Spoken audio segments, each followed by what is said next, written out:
ពិតជាអស្ចារ្យមែនទែននារីម្នាក់អាចវះកាត់តដៃថ្មីបានបន្ទាប់ពីដៃរបស់នាងត្រូវគ្រោះថ្នាក់ចរាចរណ៍ហើយត្រូវគ្រូពេទ្យកាត់ដៃទាំងពីរចោលនាពេលបច្ចុប្បន្ននេះគេសង្កេតឃើញថាវិទ្យាសាស្ត្រកាន់តែមានការរីកចម្រើនពីមួយថ្ងៃទៅមួយថ្ងៃដែលបានជួយសង្គ្រោះជីវិតមនុស្សឲ្យរួចផុតពីជំងឺផ្សេងៗមិនថាត្រូវជួបគ្រោះថ្នាក់រហូតដល់ពីការក៏ដោយជាក់ស្ដែងកាលពីពេលថ្មីនេះមាននារីវ័យ21ឆ្នាំម្នាក់ដែលមានឈ្មោះថាស្រីយ៉ា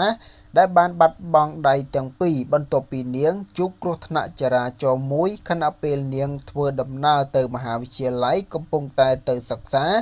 ដោយនាងបានជួបគ្រោះថ្នាក់ចរាចរណ៍បណ្ដាលឲ្យដៃទាំងសងខាងរបស់នាងមានបញ្ហារបួសយ៉ាងធ្ងន់ធ្ងររហូតធ្វើឲ្យគ្រូពេទ្យគ្មានជំរឿសអ្វីក្រៅពីកាត់ដៃទាំងសងខាងរបស់នាងចេញឡើយហើយក្រោយមកនាងត្រូវការពេលប្រហែល1 ទៅ 2 ឆ្នាំដើម្បីព្យាបាលមុខរបួសដៃរបស់នាងឲ្យជាសះស្បើយតែយ៉ាងណាមិញបន្ទាប់ពីស្នាមវះកាត់បានជាសះស្បើយរួចហើយនៅថ្ងៃមួយស្រីយ៉ាបានទៅវិទ្យាស្ថានអាមេរិកាដើម្បីចុះឈ្មោះសម្រាប់វះកាត់តដៃថ្មី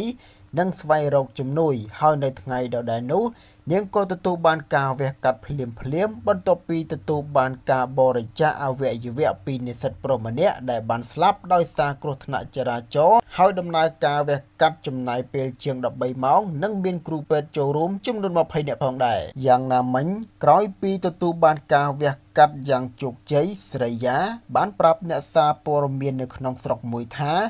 នាងមានអារម្មណ៍ខុសប្លែកធម្មតាព្រោះដៃថ្មីរបស់នាងមានទម្ងន់ធ្ងន់ខ្លាំងណាស់តែនាងអាចប្រើប្រាស់ដៃនោះសម្រាប់ការធ្វើការទូទៅដូចលើកមុនអញ្ចឹងទូយ៉ាងនៅឆមាសចុងក្រោយនេះ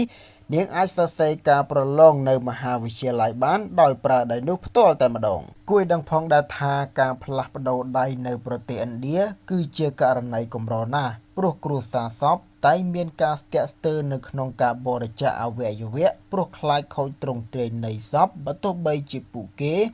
អាចបំពាក់នៅគ្រឿងសិប្បនិម្មិតក៏ដោយតែទោះបីជាយ៉ាងណាក៏ដោយឪពុកម្ដាយរបស់និស្សិតប្រុសខាងលើបានយកព្រមបរិច្ចាគដៃរបស់កូនប្រុសរបស់ខ្លួនឲ្យទៅស្រីយ៉ាព្រោះពួកគេគិតថាចង់ឲ្យស្រីយ៉ាមានដៃនឹងគេដើម្បីបន្តជីវិតរស់នៅបានល្អប្រសើរ